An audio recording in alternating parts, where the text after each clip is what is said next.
વલસાડ જિલ્લા પોલીસ વડા યુવરાજસિંહ જાડેજાએ પારડી પોલીસ સ્ટેશનનું વાર્ષિક ઇન્સ્પેક્શન કર્યું। લોક દરબાર બાદ એસપીએ પારડી પોલીસ મથકના સરકારી રેકોર્ડ આર્મરી અને મુદ્દામાલ રૂમની ઝીણવટભરી તપાસ કરી। બદલી થવા છતાં ક્વાર્ટર્સ ખાલી ન કરનારાઓને તાત્કાલિક નોટિસ ફટકારવા પોલીસ વડાએ આદેશ કર્યો। વલસાડ જિલ્લા પોલીસ વડા યુવરાજસિંહ જાડેજા દ્વારા પારડી પોલીસ સ્ટેશનનું વાર્ષિક ઇન્સ્પેક્શન યોજવામાં આવ્યું હતું। કાર્યક્રમની શરૂઆતમાં એસપીએ પારડી ડીસીઓ સ્કૂલના ગ્રાઉન્ડ ઉપર શિસ્તબદ્ધ આગમન થયું હતું, જ્યાં પોલીસ જવાનો દ્વારા ભવ્ય પરેડ યોજાઈ હતી। એસપીએ આ પરેડનું નિરીક્ષણ કરી જવાનોની સજ્જતા, ટર્નઆઉટ અને શિસ્તની પ્રશંસા કરી જરૂરી માર્ગદર્શન આપ્યું હતું। ત્યારબાદ પોલીસ કર્મચારીઓની સુખાકારી માટે ખાસ લોક દરબાર યોજવામાં આવ્યો હતો, જેમાં એસપીએ જવાનોને કોઈપણ ડર વગર પોતાની મુશ્કેલીઓ રજૂ કરવા જણાવ્યું હતું। જોકે આ દરમિયાન સરકારી આવાસોને લઈને એસપીએ અત્યંત કડક વલણ અપનાવ્યું હતું। તેમણે સ્પષ્ટ આદેશ આપ્યો કે પારડી પોલીસ સ્ટેશનના જે કર્મચારીઓ બહાર રહે છે તેમણે તાત્કાલિક પારડીમાં જ રહેવા જણાવ્યું। હાઈવે પર અપડાઉન કરતા કર્મચારીઓની સુરક્ષાને ધ્યાને રાખી તેમણે આ કડક સૂચના આપી હતી। આ સાથે જ બદલી થવા છતાંય ક્વાર્ટર્સ ખાલી ન કરનારાઓને તાત્કાલિક નોટિસ ફટકારવા આદેશ કર્યો હતો। લોક દરબાર બાદ એસપીએ પારડી પોલીસ મથકના સરકારી રેકોર્ડ, શસ્ત્રાગાર, આર્મરી અને મુદ્દામાલ રૂમની ઝીણવટભરી તપાસ કરી હતી। આ નિરીક્ષણ વખતે DYSP K Verma, Pardi PI B Gohil અને પીએસઆઈ જીઆર રાઠોડ તથા જીનલ શાહ સહિતના અધિકારીઓ ઉપસ્થિત રહ્યા હતા। એસપીના કડક વલણથી સમગ્ર પોલીસ આલમમાં ભારે ફફડાટ અને ચર્ચા વ્યાપી ગઈ છે।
करेंगे अधिकारी प्लीज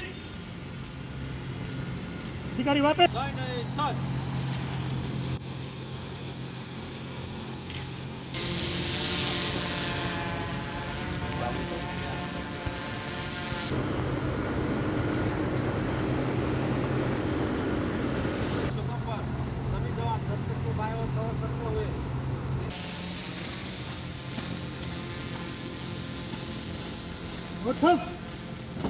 आगे बढ़ेगा आगे बढ़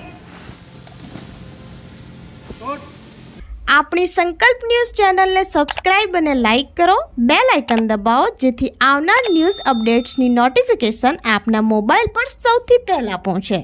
like, subscribe and share the video.